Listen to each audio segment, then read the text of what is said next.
embrace the intensive nature of the learning though out of this? Yeah. Has your basketball brain kind of always worked like that on a fast track?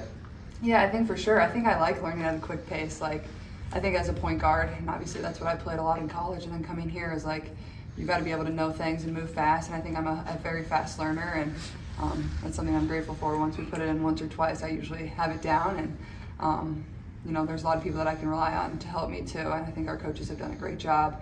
I think EW has done a really good job of helping me too when I've had questions, and really everybody, across the board, all 15, 13 people, whoever we have in the gym, nobody really needed to go over things again today. Everybody really, did their homework and was prepared coming in today too. Caitlin, at what age did you realize you kind of had that gift of not only the vision, but also being a quick study so that you can quickly absorb things?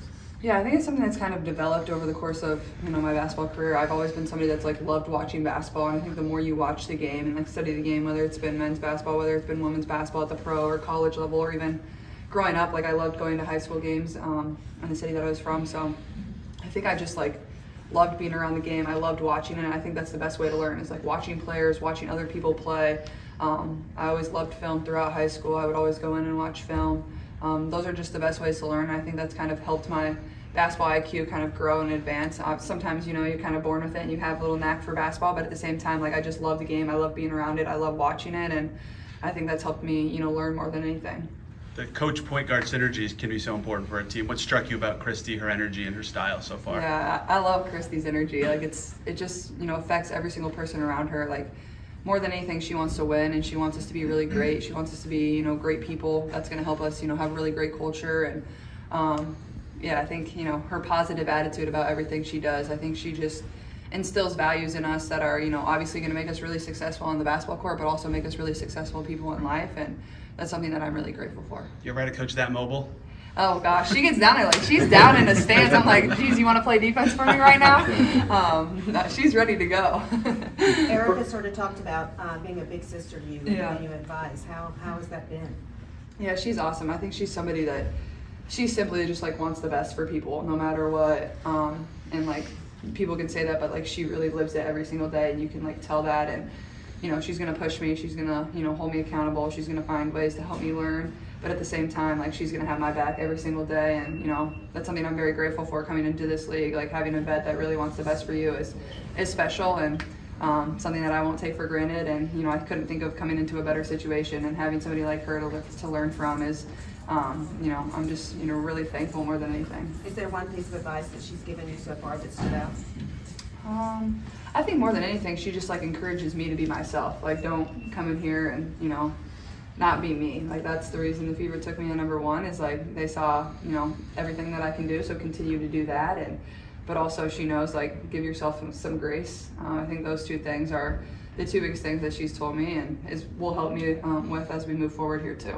You were at the Pacers game the other day, and the ovation, the Fever got, you got, revving the engine and everything. Do you feel the excitement as a player just coming here of this city? It just feels like there's a lot of excitement around the sports scene. For sure. I think, totally. I think, this state loves basketball. Obviously, they love the Pacers, and the Pacers getting back to hosting the playoffs for the first time in 5 years, I think is absolutely incredible. And then just the energy surrounding our team in the summer. Obviously, 36 of our 40 games on national television. That's pretty incredible. And, there is, kind of a target on our back, but at the same time, that's something you embrace and you love. You wouldn't want it any other way. And, but yeah, I think you can definitely feel the buzz and the excitement from, the fans, the city, people just walking around, town, the way jerseys have sold, the way tickets have sold, but even, all cities across, the country, all the 12 WNBA cities, whether, we're playing there or their teams are playing there, you can just tell the excitement of the league is at an all-time high, and I think that's really good. And obviously expansion's coming, that will definitely help too. And we're just lucky to be a part of it and continue to help grow it. EW compared Indiana to Hollywood when we talked to her. I know the excitement has kind of followed you for a little while, but I'm curious your spin on that, and Indiana in particular.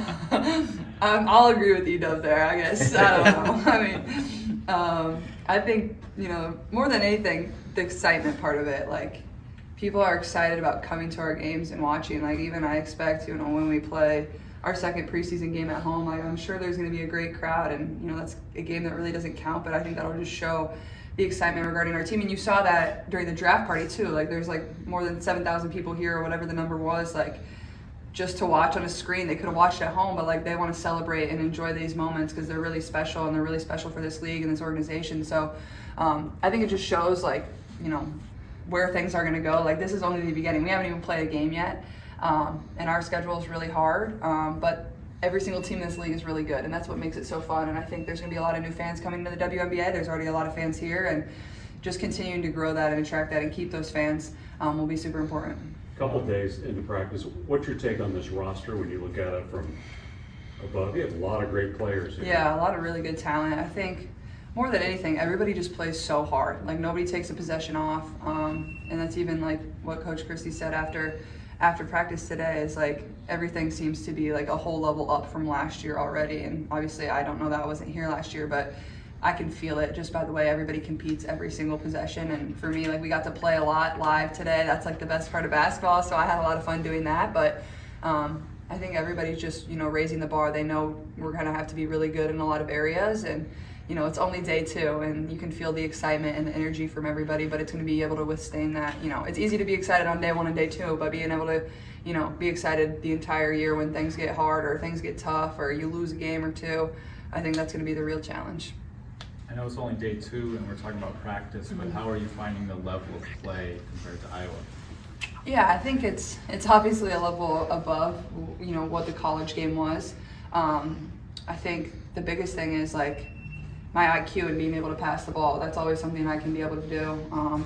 At times, you know, it's not as easy to get shots off, maybe as easy as it was in college, but I'm still, you know, able to get some shots. There's a lot more screening action than there was in college. The shot clock's a little lower or shorter than it was in college, but that's really probably was never a problem for me in college and our team because of how fast we played. But, you know, I think the talent across the board, there's not somebody you'd go on the court and you're like, oh, like I can sag off of them. That's not the case in the WNBA. It's the most competitive league in the world. There's less than 144 spots. So, you know, you can't take a play off. You can't rest on a player. But I think, you know, continuing to be myself, there's obviously going to be learning curves. I'm 22 years old and never played a game in this league, but I have so much of talent around me, like the passing part of it. Like I can always get my teammates open and set them up for success, and I think I've been able to find that through the first 2 days of, you know, that's always something I can rely on. Have you been keeping teammates off guard a little bit as they learn, crap, I really have to pay attention when the ball's in your hands? Yeah, maybe a little bit. There's been a couple passes I've thrown where they're not even looking, but they'll like look at the last second. And I think that's just like a point guard thing. Like the best way to learn is just try it, and if you make a mistake, you continue to go back to it. And that was the same case in college. Is, you know, you'll find that chemistry as you continue to play with each other more. Obviously, you don't have much time in the pros to like learn and, you know, have as much practice with one another, but you know, the skill level and talent, you don't need as much time because everybody's really good. So, and AB has really great hands. Liz has really great hands. Like both those two are 4 and 5 player. Like they're really solid, really athletic. So I don't really. They're ready to go. They want to score. They're looking for the ball. With limited spots in the W, versatility is something that gets talked about a lot as opposed to the college game. Have you noticed the versatility as, you know, lineups change in practice and you get different looks with different teammates? For sure, yeah. I think that's, you know, whether you're playing a little small or whether you're playing bigger. And I think also, like, every team, like, maybe they have a 4 that rolls to the basket more, maybe they have a 4 that pops to the basket more. Like, it's going to vary on scouting report to scouting report. But, yeah, I think there's a lot of different lineups you can look to and go to. And in college, it wasn't really always like that. You kind of knew what teams were going to do. You knew what we were going to do. So I think that's going to be another mental aspect of, like, you got to prepare a little more for things like that. And but that's what makes the game so fun. That's what makes people want to watch. You know, people are able to do a lot of things, whether they're post players shooting threes, whether it's, you know, guards driving to the basket. You know, having that versatility is going to help our team go a long way. Anybody else?